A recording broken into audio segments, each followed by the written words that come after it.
Tu vas comprendre dans cette vidéo qu'il est indispensable d'être une maman épanouie pour avoir un enfant épanoui et quel est le véritable impact de nos émotions sur le développement de notre enfant, sur son niveau d'épanouissement personnel. Si tu es sur cette vidéo, c'est sûrement que tu as envie de donner le meilleur des avenirs à ton bébé et que ton intention est qu'il soit le plus heureux possible et le plus épanoui possible. Pour ça, je vais donner mon maximum dans les prochaines minutes pour vraiment t'aider à comprendre l'impact de ce que nous ressentons nous sur ce que ressent notre bébé. Tout d'abord, nos enfants sont de véritables éponges émotionnelles et c'est incroyable de voir à quel point ils arrivent à détecter ce que nous ressentons, même quand on essaye de leur cacher qu'on n'est pas épanoui ou pas au top. Ça fait plus de 6 ans que je me forme sur la psychologie humaine et les études scientifiques ne font que valider la puissance du cerveau enfant et de ses facultés à absorber son environnement. Tu le vois ce moment où tu donnes à manger à bébé, il fait tomber son verre d'eau par terre et avec le ras-le-bol que tu vis en ce moment depuis quelques jours, quelques semaines de frustration, d'angoisse ou peut-être que tu te sens délaissé, à ce moment-là, c'est la goutte d'eau qui fait déborder le vase. Tu as envie d'exploser, mais tu t'autorises pas à exploser. C'est dans ton regard, dans tes réactions ou dans ton énergie que tu es terriblement en colère. Mais tu vas vouloir montrer bonne figure à bébé. C'est ok qu'il peut faire ça, tu vas te forcer à te calmer parce que tu ne veux pas lui crier dessus. Qu'est-ce que les sciences nous montrent à ce moment-là? C'est que bébé est une véritable éponge émotionnelle, qu'il a une capacité incroyable à absorber son environnement. Il a ressenti cette frustration, cette colère, le fait que tu sois crispé, il le ressent dans ton énergie, dans tout ce que tu fais. Et pour autant, tu lui montres bonne figure, mais contre ton gré. C'est là où il va commencer à apprendre que quand on est en colère, il faut cacher ses émotions. Il faut les réprimer parce qu'on ne doit pas être en colère. Ou alors si tu cries ou que tu vas exploser, tu vas lui apprendre que lorsqu'il n'est pas content, il faut qu'il crie, il faut qu'il explose parce que maman le fait. Et là, tu te rends compte que en fait, c'est pas le verre d'eau le problème. Je te donne un autre exemple. Lorsque tu lui demandes plusieurs fois de ranger ses jouets.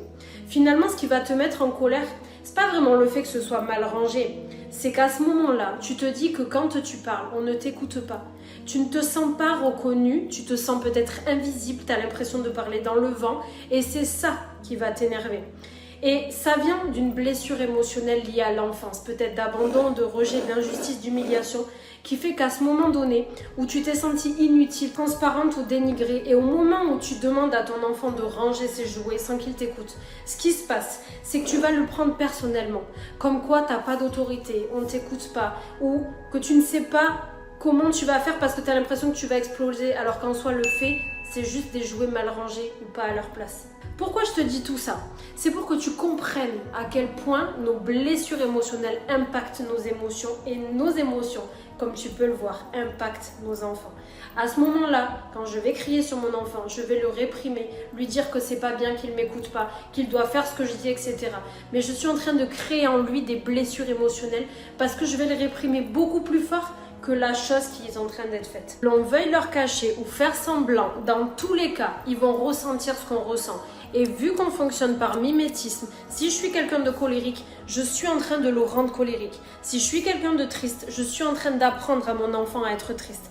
Le but ici, c'est que nous voulons avoir un bébé épanoui et heureux. Donc nous devons être une maman heureuse et épanouir pour pouvoir ressentir de la joie, de l'épanouissement, de la légèreté et surtout ressentir du lâcher-prise dans les situations du quotidien qui pourraient nous rendre tristes ou en colère. Pour cela, nous devons comprendre ce que nous ressentons pour pouvoir nous apaiser.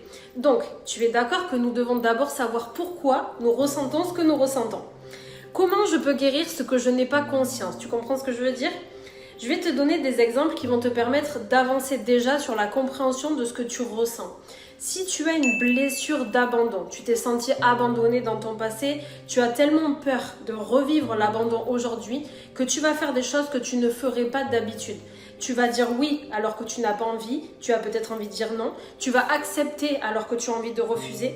Tu sais, c'est ce moment où juste parce que tu as peur de dire non, tu as peur d'être rejeté, de l'abandon ou de perdre même certaines relations ou encore de finir seul, tu vas finir par accepter des choses alors qu'au fond tu n'es pas d'accord. Mais tu préfères t'oublier toi plutôt que de perdre des relations ou en tout cas te confronter à tes idées parce que tu as peur de revivre cet abandon-là. Tant que tu fais ça, tu te condamnes à te passer au second plan et donc à ne pas être épanoui à la hauteur de ce que tu devrais être. forcément, tu as moins envie d'aller passer un moment intense de connexion avec bébé. Tu le fais parce que tu penses que pour être une bonne mère, tu dois juste passer du temps avec lui. Mais tu sais, comme moi et par cœur, que ce moment-là, quand tu le dis, il faut absolument que j'aille jouer avec lui. En plus, tu as envie de le faire, mais tu sais pas pourquoi il te manque de l'intensité dans le moment présent. Tu sais, tu as toujours cette petite voix en arrière-plan qui te rappelle que ça va pas, que tu te sens pas bien. Et les études nous montrent que dans cet état émotionnel de colère, de frustration, peut-être même de culpabilité, j'ai pas envie d'aller vers les autres, de connecter avec les autres, c'est psychologique. Alors que les moments où tu te vois, toi, que tu es heureuse, que tu es épanouie, en joie, c'est naturel, c'est simple, tout cool, tu rigoles avec ton enfant.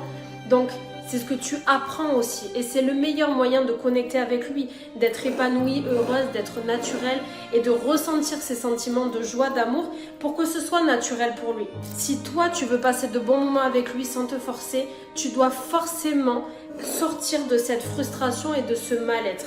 Lorsque tu le gardes le week-end et que tu fais une activité peinture avec lui, par exemple en stressant, en ayant peur qu'il en mette partout, en lui donnant des consignes sans arrêt et en pensant à ce que tu vas faire demain ou après, est-ce que tu passes un bon moment?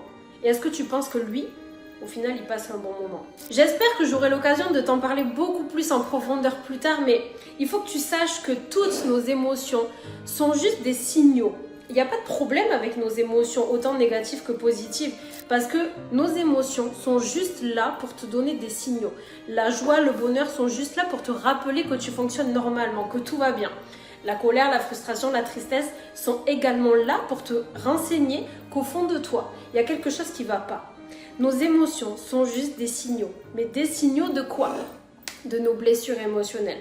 Donc si au fond de toi, tu as toujours des blessures émotionnelles d'abandon, de rejet, d'humiliation, d'injustice, de trahison, ton quotidien va constamment réveiller certaines blessures émotionnelles qui vont faire que ça va réveiller certaines émotions enfouies comme la frustration, la tristesse qui viennent de ces blessures émotionnelles-là. Aujourd'hui, si nous voulons être des mamans épanouies, heureuses, qui ressentent de la joie et qui arrêtons d'être frustrées, culpabilisées, etc., nous devons guérir nos blessures émotionnelles pour être une maman épanouie.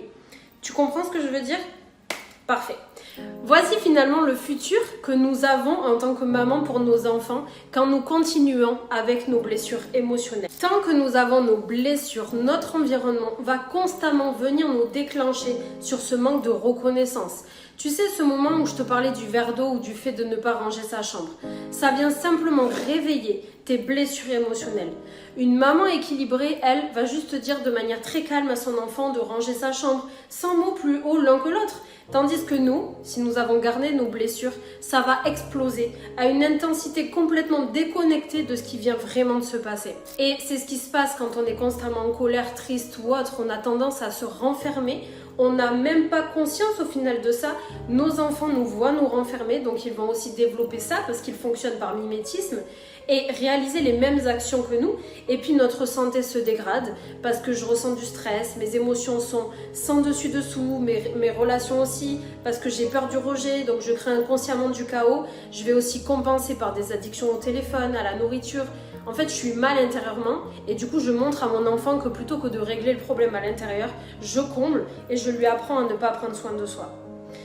Maintenant, voici ce qui se passe quand tu as guéri tes blessures émotionnelles. Si on reprend notre exemple avec le verre d'eau au sol, si des heures avant, tu as pris du temps pour toi, tu es connecté à tes valeurs, tu te sens bien, lorsque bébé va faire tomber son verre et que tu as cette sensation de légèreté, d'être à la bonne place au bon moment, tu vas le ramasser d'une manière sereine et reprendre le repas d'une manière sereine aussi avec lui pour rire de façon naturelle. Quand tu as guéri tes blessures émotionnelles et qu'une émotion arrive, tu es en train d'apprendre à bébé que lorsque tu ressens de la tristesse, je peux l'accueillir en fait. Je m'autorise à pleurer devant toi bébé et je vais lui apprendre qu'on a le droit de ressentir nos émotions et surtout pas les réprimer. Quand il y a un conflit et que je suis épanouie, je serai sereine. Je serai en mesure d'aborder ce conflit de manière plus douce. Ça ne veut pas dire attention que tu ressentiras plus rien, jamais, mais ce sera beaucoup moins intense que lorsque tu auras toutes ces blessures en toi. Tu apprends du coup à ton enfant que le conflit c'est ok, mais qu'il faut rester calme, que tu peux ressentir toutes les émotions et qu'elles sont absolument normales. C'est fou de voir à quel point nos émotions fonctionnent sur tout notre environnement et surtout sur nos enfants. Je suis révoltée qu'on n'apprenne pas ça à l'école. Moi, j'ai dû aller chercher ça par des études de psychologie humaine pendant plus de 6 ans et je suis frustrée qu'on n'apprenne pas ça à nos enfants. Mais bref, c'est pas le sujet de la vidéo.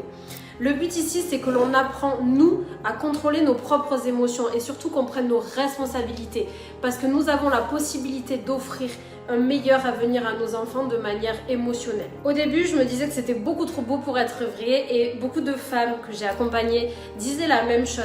Mais voici ce qu'elles disent maintenant qu'elles ont osé reprendre le contrôle de leurs émotions, nous faire confiance et qu'elles ont réussi à régler leurs blessures émotionnelles profondément. Moi, j'ai le sentiment qu'on a de plus en plus de moments privilégiés et peut-être aussi que c'est lié au fait que moi, je suis apaisée et que du coup, elle est apaisée. Et on a récupéré cette complicité qu'on avait perdue, finalement. Je suis beaucoup moins stressée. J'ai pris vachement plus de recul. Je prends le temps de faire les choses et surtout de profiter du moment présent. Et maintenant, j'ai vraiment réussi à lâcher prise en fait sur beaucoup de choses. Et ça me permet vraiment de passer du moment avec eux, etc. C'est pas parce qu'on a un enfant qu'on s'oublie. Voilà. Et je pense que je m'oubliais avant de vous rencontrer à vous, à toi et Bastien. Je pense que je m'oubliais complètement et maintenant je me retrouve avec mon fils maintenant, mais toujours la même. C'est une nouvelle maman, c'est une nouvelle vie. C'est un renouveau. On revit avec Elfit Monde. Vraiment, on se retrouve en tant que femme, en tant que maman, en tant que épouse. Enfin, vraiment, on se voit différemment. C'est un gros changement dans une vie qu'il faut se lancer. Vous m'avez sauvé moi, vous avez sauvé ma vie de famille, et vous avez sauvé ma vie de couple, donc je regrette absolument pas. Du coup, ça s'en ressent aussi sur la vie de famille. Forcément, sur la vie de couple, ça s'en ressent. Sur moi, mais du coup, sur la vie de famille aussi. Je ne m'attendais pas à évoluer autant. Maintenant, je vais te dévoiler comment fonctionne la méthode de libération des chamboulements émotionnels, celle que toutes ces femmes que tu as vues ont appliquée et celle que j'ai moi-même appliquée pour me libérer émotionnellement, m'apaiser en tant que maman et offrir la meilleure des mamans à mon bébé parce que clairement, c'était ma priorité. La première étape de notre méthode va être d'identifier d'où vient ce que tu ressens. Tu te rappelles, je te disais que tout ce que tu ressens ne sont que des signaux et qu'on doit aller voir ce que signifient ces émotions et comment elles nous renseignent sur qui nous sommes. Donc la première étape est déjà de savoir quels sont les chamboulements émotionnels que tu vis.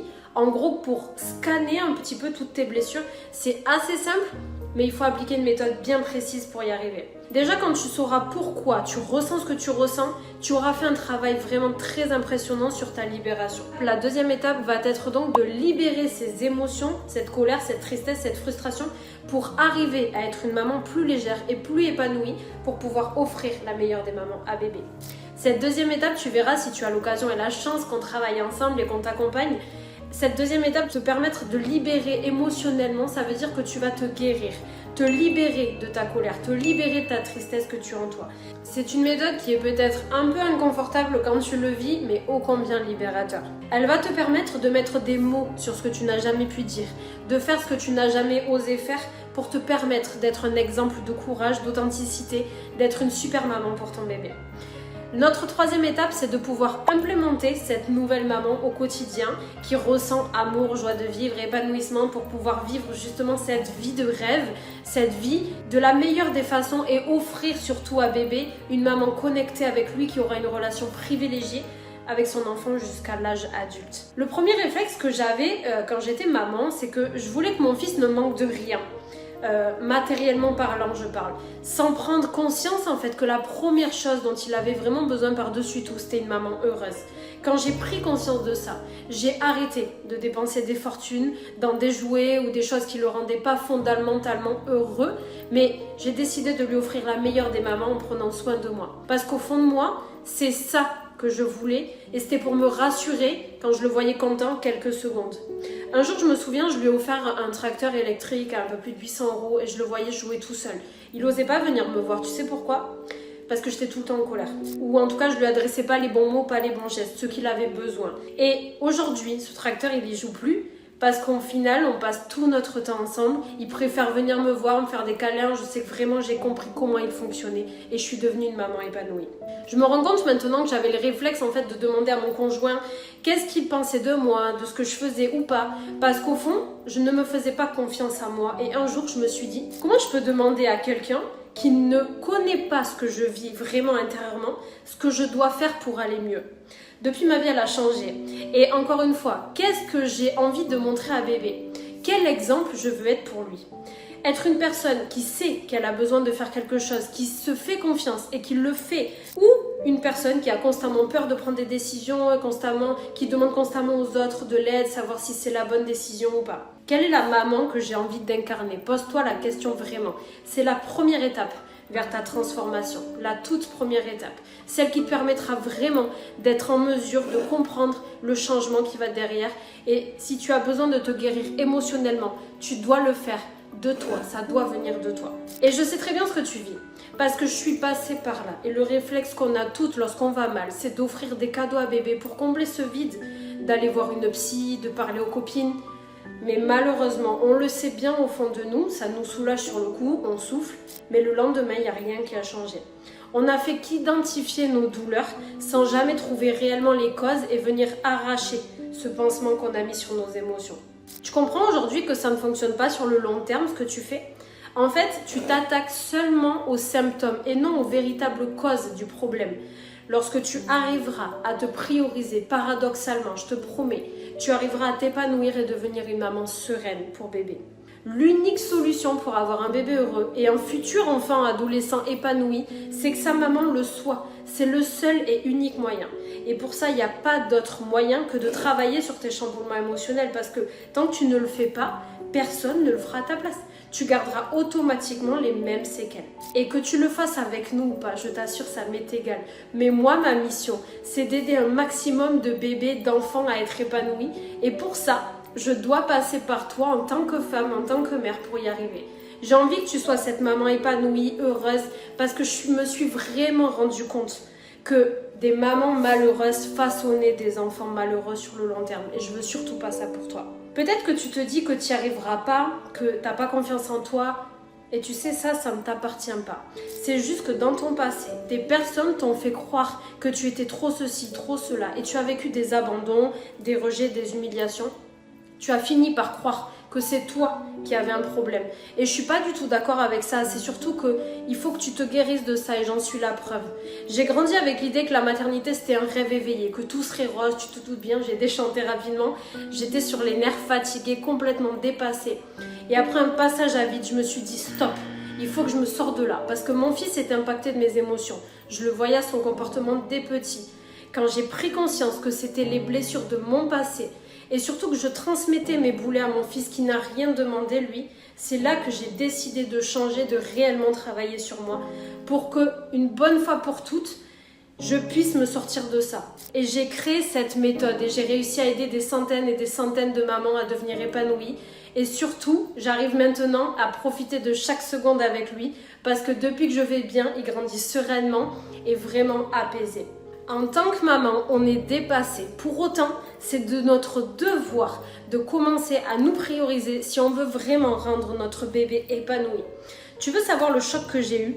C'est quand je me suis rendu compte que je passais 99% de mon temps à penser aux autres plutôt qu'à moi. Et la deuxième claque que j'ai prise, c'est que pour avoir un enfant épanoui, il fallait que je sois épanouie moi et donc prendre du temps pour moi. Tu dois le voir toi aussi dans ton quotidien quand tu es dépassé, tu rentres dans une phase de stress, tu sais tout ce qui se passe derrière malheureusement comme comportement. Par contre, quand on prend du temps pour soi et surtout qu'on se priorise pour aller penser nos blessures du passé, arrêter de ressentir cette colère, ces angoisses et cette culpabilité, paradoxalement, derrière, tu vas gagner beaucoup plus de temps. Parce que ce qui nous prend plus de temps, c'est notre espace mental au quotidien. C'est pas les tâches du quotidien, c'est vraiment cet espace mental. Et ce temps-là que tu gagneras, tu pourras le consacrer à bébé ou même à toi. Je me souviens que tous ces déclics m'ont permis d'en arriver là aujourd'hui et de pouvoir jouer des heures avec mon fils sans pression de ce que je vais faire après ou de réfléchir aux tâches de ma journée. Parce que même en étant une maman, je me rends compte que je peux allier tous les aspects de ma vie. parce que j'ai réussi à guérir mes blessures d'abandon, d'humiliation, de rejet et j'ai compris comment faire grandir mon fils de la manière la plus apaisée possible. Et crois-moi, c'est possible toi aussi que tu deviennes cette maman apaisée. Je te donne tout clé en main, regarde ces mamans-là. J'arrive à lâcher prise, j'arrive à relativiser, donc je m'étais perdue aussi en tant que femme. Il y a plein de choses où justement moi je me suis libérée et ça m'a fait un bien fou. Quand je revois ce que j'étais au démarrage et ce que je suis devenue, ouais, je suis très fière de moi et très fière de Elfit Mom. C'est vraiment magique. En fait, c'est possible de faire, d'allier son rôle de mère avec aussi le fait de prendre du temps pour soi. C'est tout à fait possible. J'ai mis 8 ans à le comprendre, mais voilà, mieux vaut tard que jamais. Vous m'avez fait nettement plus de bien, vous, en 3 mois, que mes séances de psychologue. C'est ce qu'on nous dit. C'est ce qu'on nous dit. Et c'est incroyable. Effectivement, on apprend à se connaître. On se découvre, on se redécouvre, on se découvre. Et puis, c'est ça, il faut se faire confiance. Il faut effectivement apprendre à s'aimer soi d'abord. Un minimum quand même, mais à s'aimer soi. À se faire confiance pour pouvoir que ça déteigne, entre guillemets, sur les autres et surtout sur nos enfants, quoi. Il faut le faire, ça change la vie, ça change ta vie. Et ça te permet d'apprendre des choses sur toi, ça te permettra de comprendre mieux tes enfants. Ça serait quelque chose qu'il faudrait proposer à toutes les mamans. Que ça soit quelque chose en fait qui rentre naturellement dans... Je vais te donner ici l'opportunité de réserver un créneau de 15 minutes. Cet appel est gratuit. Rien n'est plus bénéfique que cet appel pour toi aujourd'hui. C'est un bilan personnalisé qui peut vraiment donner une toute autre direction à ta nouvelle vie de maman. Si tu n'as pas le temps, demande-toi quelle valeur est-ce que tu t'accordes et quelle valeur est-ce que tu as envie d'accorder au bonheur de tes enfants. Je voudrais juste que pendant 15 minutes, tu puisses te prioriser. Si tu as envie, à la suite de ces 15 minutes, je te proposerai de changer et vraiment d'intégrer l'accompagnement pour changer et devenir une maman 2.0 comme toutes ces mamans que tu as vues qui participent activement à l'avenir serein de leur bébé. Je te demande une seule chose, c'est de cliquer sur le lien juste en dessous, de réserver ton appel et on se retrouve vraiment de l'autre côté. Je te promets ici que c'est ton premier pas vers le changement.